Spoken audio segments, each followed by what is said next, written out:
Promotional process, command staff members yelling at each other behind closed doors, concerning accusations uncovered by Wink investigations. A Southwest Florida Police Department has come under fire. Our Peter Fleischer sits down exclusively with the Marco Island Police Chief for answers.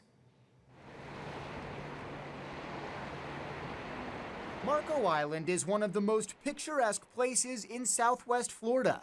But documents uncovered by Wink investigations show frustrations and concerns exist amongst the men and women charged with keeping this community safe. My first instinct always is a fact-finding mission. An anonymous email sent to Marco Island Police Chief Tracy Frazano in September that I reviewed reveals serious accusations.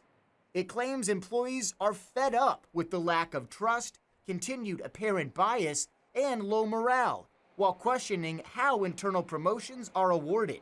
Chief Frazano defends the way she runs her agency, but took the email to heart. Perception could outrule the facts sometimes, and I don't ever want to have that perception that we are a biased agency in any sort of way. Frazano acted quickly. In response, the chief admits the department was accused of an unfair promotional process. No, I haven't seen that for myself. I understand there has been some perception of that. MIPD started the entire process over. City Manager Mike McNee says a review found no evidence of bias, but it was important for police staff to feel the same way. It's just kind of one of those things that comes in and you deal with it, and then if there's something there we need to be addressed, we addressed it, and that's what we did. Ethical concerns have even made their way to the top of this building, all the way to the MIPD command staff. Disciplinary paperwork from September shows a loud confrontation involving Captain Richard Stoltenberg and Lieutenant Matthew Gallup, two of the top 4 ranked officers at MIPD.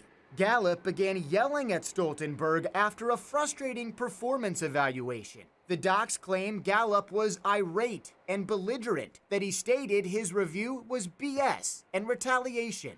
Does it concern you, though, that a command staff member would accuse another command staff member of retaliation? He made that accusation forward, and that has been looked into, and it has been found unfounded, not substantiated. We did a very, very thorough internal review with a number of interviews. We couldn't find anyone else in the department who would corroborate that there had been some sort of retaliation. In the end, Gallup signed his evaluation in lieu of discipline after being ordered to do so multiple times. Has that ever happened to you here at this department? Has it ever happened to me here? No. Sometimes people don't like the answer that you give them. The anonymous email sent to Frazano claims MIPD employees are deciding to leave as a result of morale issues. Morale specifically is a really difficult thing to pin down. I mean, how do you measure it? But MIPD numbers don't reflect staffing issues. Data provided by the city shows Marco Island has more full-time sworn officers than they've had at any point across the last 5 years. I have confidence in the chief. I think she's trying real hard to build the right culture. Chief Frazano says as a result of the recent concerns, she's begun speaking with members of every shift and her command staff more often, hoping to improve communication and transparency. Has there been more of a focus on it? Yeah. I need to make sure that I'm giving the right message to you and that you're receiving the right message. She admits communication is a two-way street. Reporting in Marco Island, investigative reporter Peter Fleischer, Wink News. And we also asked Stoltenberg for Gallup for their comment as well, but a city rep told us only the police chief or the public information officer handle media inquiries. City officials also tell Peter after the promotional process completed a second time, the same candidate did get promoted.